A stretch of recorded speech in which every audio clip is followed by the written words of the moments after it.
Doctor ইউনূসের নির্দেশে এবার all out অ্যাকশনে যাচ্ছে ডিবি।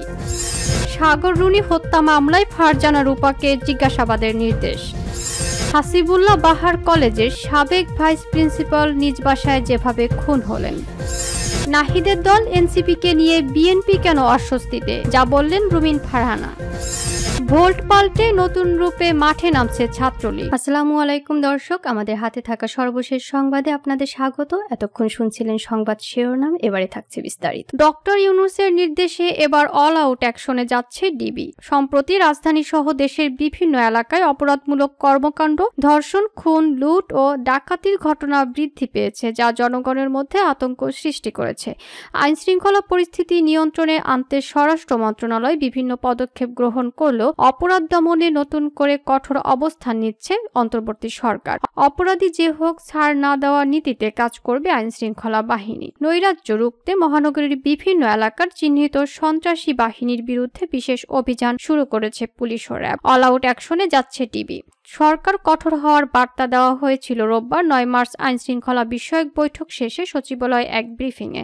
ওই ব্রিফিংয়ে তথ্য উপদেষ্টা মাহফুজ আলম বলেছিলেন, দেশে যেই ঘটনা এখন চলছে এর সঙ্গে জড়িতরা যে ধর্ম, মত বা পথের হোক না কেন, কেউ ছাড় পাবে না। সরকার এতদিন বিষয়টি সহ্য করলেও আজ থেকে অত্যন্ত কঠোর অবস্থানে রয়েছে। রাজধানীর গুরুত্বপূর্ণ স্থানে 71টি পুলিশ চেকপোস্ট সহ সিটিটিসি, এটিইউ, এপিবিএন ও র্যাবের টহলদার দায়িত্ব পালন করছে। গত 24 ঘন্টায় ডিএমপির 50টি থানা এলাকার বিভিন্ন স্থানে সাঁড়াশি অভিযান চালিয়ে বিভিন্ন অপরাধে জড়িত 235 জনকে গ্রেপ্তার করা হয়। অপরাধীদের গ্রেপ্তারে রাজধানীতে বিশেষ অভিযান চলছে বলে জানিয়েছেন ঢাকা মহানগর পুলিশ কমিশনার শেখ মোহাম্মদ সাজ্জাদ আলী। তিনি বলেন, এটি আরো বাড়ানো হবে, অপরাধীদের ধরতে আরো কঠোর হবে ডিএমপি। সার্বিক আইনশৃঙ্খলা পরিস্থিতি নিয়ন্ত্রণে রাখতে র্যাবের বিশেষ নিরাপত্তা ব্যবস্থা নেওয়া হয়েছে। রাজধানী সহ দেশে র্যাবের রোবাস্ট পেট্রোল ও বিশেষ চেকপোস্ট স্থাপন করা হয়েছে। গত রাতে নিজের ভেরিফাইড ফেসবুক অ্যাকাউন্টে দেওয়া এক পোস্টে তথ্য উপদেষ্টা বলেন, আমরা সংবাদ সম্মেলনে বসেছিলাম, সরকার কঠোর অবস্থানে যাবে।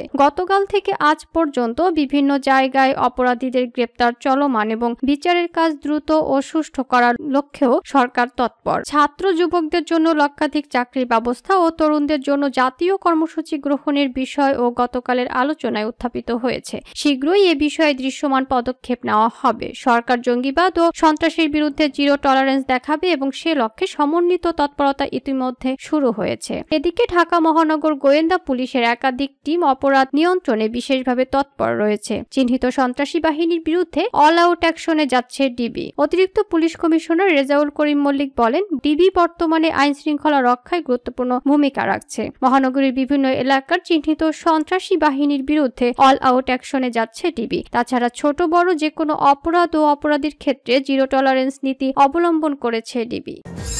সাগর রুনি হত্যা মামলায় ফারজানা রূপাকে জিজ্ঞাসাবাদের নির্দেশ।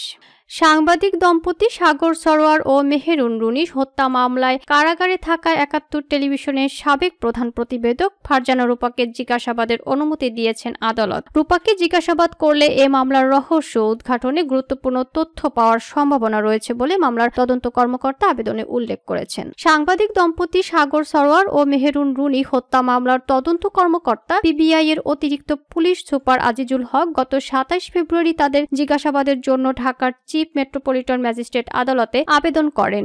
4 মার্চ ঢাকার metropolitan magistrate M A. Azharul Islam তদন্ত কর্মকর্তার আবেদন মঞ্জুর করে তাদের জিজ্ঞাসাবাদের অনুমতি প্রদান করেন। মঙ্গলবার ঢাকার শেরেবাংলা নগর থানার সাধারণ নিবন্ধন শাখা সূত্রে এসব তথ্য জানা গেছে। এতে বলা হয়েছে, সাংবাদিক দম্পতি সাগর রুনি হত্যা মামলার ঘটনার সময় ফারজানা রূপা এটিএন বাংলা টেলিভিশনের রিপোর্টার হিসেবে কর্মরত ছিলেন। সাংবাদিক দম্পতি সাগর রুনি হত্যা মামলার রুনির সঙ্গে তার ঘনিষ্ঠ সম্পর্ক ছিল এবং পারিবারিকভাবে ঘনিষ্ঠতা ও যাতায়াত ছিল। হত্যাকাণ্ডটি নিয়ে তিনি টেলিভিশনে রিপোর্ট করেন মর্মে জানা যায়। তাকে জিজ্ঞাসাবাদ করলে এই হত্যা মামলার রহস্য উদ্ঘাটনের গুরুত্বপূর্ণ তথ্য পাওয়ার সম্ভাবনা রয়েছে। মামলার সূত্রে জানা যায়, 2012 সালের 11 ফেব্রুয়ারি রাজধানীর পশ্চিম রায়বাজারের ভাড়া করা বাসায় খুন হন সাংবাদিক দম্পতি মাছরাঙা টেলিভিশনের বার্তা সম্পাদক সাগর সরোয়ার ও এটিএন বাংলার জ্যেষ্ঠ প্রতিবেদক মেহেরুন রুনি। এরপর নিহত রুনির ভাই নওশের আলম রোমান বাদী হয়ে শেরেবাংলা সাগর থানায় একটি হত্যা মামলা করেন।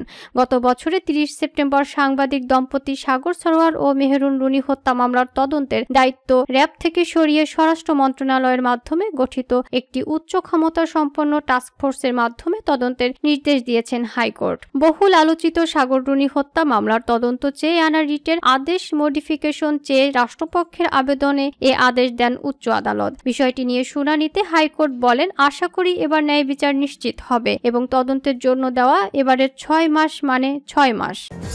হাবিবুল্লাহ বাহার কলেজের সাবেক ভাইস প্রিন্সিপাল নিজ বাসায় যেভাবে খুন হলেন। রাজধানীর উত্তরখানে হাবিবুল্লাহ বাহার বিশ্ববিদ্যালয় কলেজের ভাইস প্রিন্সিপাল সাইফুর রহমান ভূঁইয়া হত্যার শিকার হয়েছেন। রোববার 9 মার্চ দিবাগত রাতে রাজধানীর উত্তরখানে নিজ বাসা থেকে রক্তাক্ত অবস্থায় তাকে উদ্ধার করে লেক ভিউ হাসপাতালে ভর্তি করা হয়। সেখানে চিকিৎসাধীন অবস্থায় তিনি মারা যান। খবর পাওয়ার পর সোমবার বিকেলে স্থানীয় হাসপাতালে মরদেহ সুরতহাল করে সোহরাওয়ার্দী মেডিকেল কলেজ হাসপাতাল মর্গে পাঠানোর উদ্যোগ নেয় পুলিশ। রাতে উত্তরখান থানার ওসি জিয়াউর রহমান বিষয়টি নিশ্চিত করেছেন। তিনি বলেন, সুরতহাল রিপোর্ট অনুযায়ী এটা স্পষ্ট মার্ডার। কে বা কারা কেন এর ঘটনা ঘটিয়েছে তা খতিয়ে দেখা হচ্ছে। উত্তরখান থানার উপপরিদর্শক এসআই জাহিদুল হাসান বলেন, স্থানীয় সংবাদের ভিত্তিতে সোমবার বিকেলের দিকে উত্তরখান এলাকার লেক ভিউ হাসপাতাল থেকে শান্তিনগর এলাকায় অবস্থিত হাবিবুল্লাহ বাহার কলেজের ভাইস প্রিন্সিপালের মৃতদেহ উদ্ধার করা হয়। তার মুখমণ্ডল সহ সারা শরীরে ধারালো অস্ত্রের আঘাতের চিহ্ন দেখা গেছে।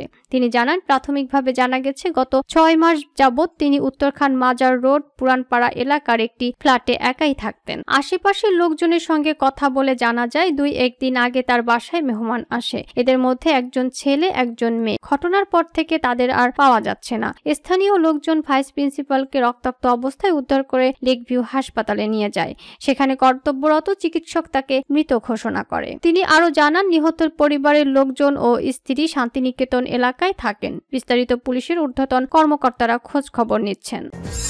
নাহিদের দল এনসিপিকে নিয়ে বিএনপি কেন অস্বস্তিতে, যা বললেন রুমিন ফারহানা। জুলাই গণ অভ্যুত্থানে নেতৃত্ব দেওয়া ছাত্র নেতাদের নিয়ে গঠিত নতুন দল জাতীয় নাগরিক পার্টির এনসিপি নেতাদের সঙ্গে বিএনপি নেতাদের মতের অমিল স্পষ্ট হচ্ছে। বিশেষ করে জাতীয় পরিষদ ও জাতীয় নির্বাচনের টাইমলাইন নিয়ে দুপক্ষ দুই অবস্থানে। এ নিয়ে এনসিপিকে নিয়ে বিএনপি কিছুটা অস্বস্তিতে রয়েছে এমনটাই মনে করা হচ্ছে। এ বিষয়ে বিএনপির আন্তর্জাতিক বিষয়ক সহ সম্পাদক ও সাবেক এমপি ব্যারিস্টার রুমিন ফারহানা বলেছেন, এনসিপি হচ্ছে সেই দল যেই দলটি গঠিত হওয়ার ব্যাপার অন্তর্বর্তী সরকারের প্রধান উপদেষ্টা ডক্টর মোহাম্মদ ইউনূস খোলামেলাভাবে আবারও বিদেশি একটি গণমাধ্যমকে বলেছেন।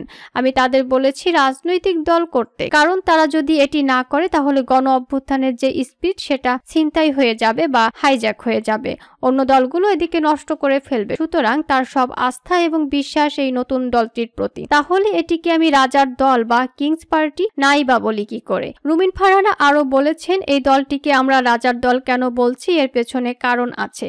এই রাজার দলের প্রধান যিনি, সেই ব্যক্তি যখন বিদায় নিয়ে উপদেষ্টা পরিষদ থেকে বের হলেন তখন আমরা দেখলাম রাজার ঘনিষ্ঠতম একজন প্রেস সচিব বললেন নাহিদ ভবিষ্যতে প্রধানমন্ত্রী হতে পারেন। খুব গাঢ় এক ধরনের সহানুভূতি আমরা লক্ষ্য করেছি। আচ্ছা, ঠিক এই ধরনের দৃষ্টিভঙ্গি বা কথাগুলো যদি বিএনপিকে ঘিরে প্রধান উপদেষ্টা বলতেন কিংবা তার প্রেস উইং এর প্রধান বলতেন বা তার উপদেষ্টা পরিষদের কেউ বলতেন তাহলে অন্য দলগুলো কি বিএনপির ব্যাপারে অস্বস্তি বোধ করতো না, বললেন রুমিন ফারহানা।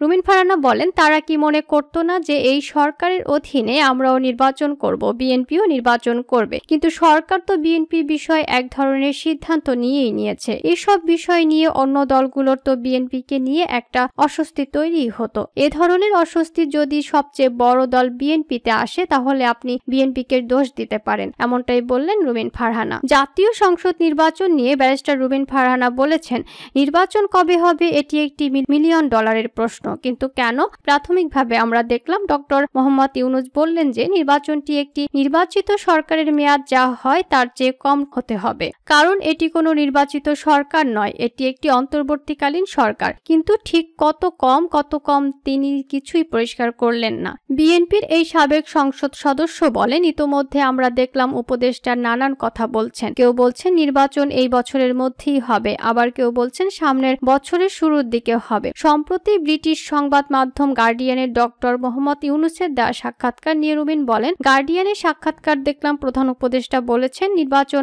আগামী বছরের মার্চে হবে। এই যে নির্বাচন একটু একটু করে পেছানো কিংবা এক এক সময় এক এক কথা বলা, এটা কি জনমনে এক ধরনের অস্বস্তির জন্ম দেয় না? রাজনৈতিক দলগুলোকে এক ধরনের অস্বস্তিতে ফেলে না? অন্যদিকে আমরা যারা নির্বাচন করতে চাই, আমাদেরও তো এক ধরনের প্রস্তুতির ব্যাপার আছে বলে জানান রুমিন ফারহানা।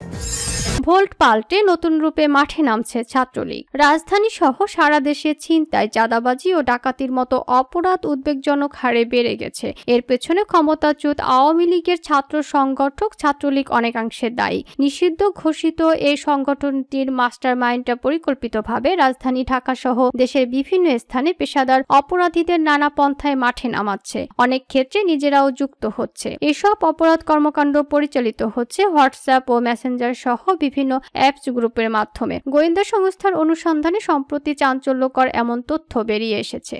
এদিকে এ চক্রের পুরো নেটওয়ার্ককে চিহ্নিত করতে জড়িতদের তালিকা প্রণয়ন সহ 5 ধরনের তথ্য খতিয়ে দেখা হচ্ছে। পুলিশের উচ্চ পর্যায় থেকে ইতোমধ্যে মাঠ পর্যায়ে এ বিষয়ে প্রয়োজনীয় নির্দেশনা দেওয়া হয়েছে। জানা গেছে মূলত 5টি বিষয়ে খোঁজ নিতে বলা হয়েছে নির্দেশনায়। এর মধ্যে রয়েছে নিষিদ্ধ সংগঠনটির নেতাকর্মীদের গতিবিধি পর্যবেক্ষণ, রাজনৈতিক সম্পৃক্ততা, সামাজিক কার্যক্রম এবং সম্ভাব্য ভবিষ্যৎ পরিকল্পনা সম্পর্কে হালনাগাদ খবরাখবর রাখা। পুলিশ সদর দপ্তর থেকে পাঠানো এই নির্দেশনায় ছাত্রলীগের নেতাকর্মীদের পূর্ণ নাম ও পরিচয়, জাতীয় পরিচয়পত্র নম্বর, পাসপোর্ট নম্বর, রাজনৈতিক পরিচয় ও সংগঠনে অবস্থান, অতীত ও বর্তমান কার্যক্রমের বিবরণ, জিডি বা আমলা থাকলে তার তথ্য জরুরি ভিত্তিতে দিতে বলা হয়েছে। পুলিশের ঊর্ধ্বতন কর্মকর্তারা বলেছেন, হয়রানি বা মামলার জন্য নয়, নিষিদ্ধ এই সংগঠনটির নেতাকর্মীদের কার্যক্রম এবং গতিবিধি নজরদারিতে রাখতেই তালিকা তৈরির উদ্যোগ নিয়েছেন তারা।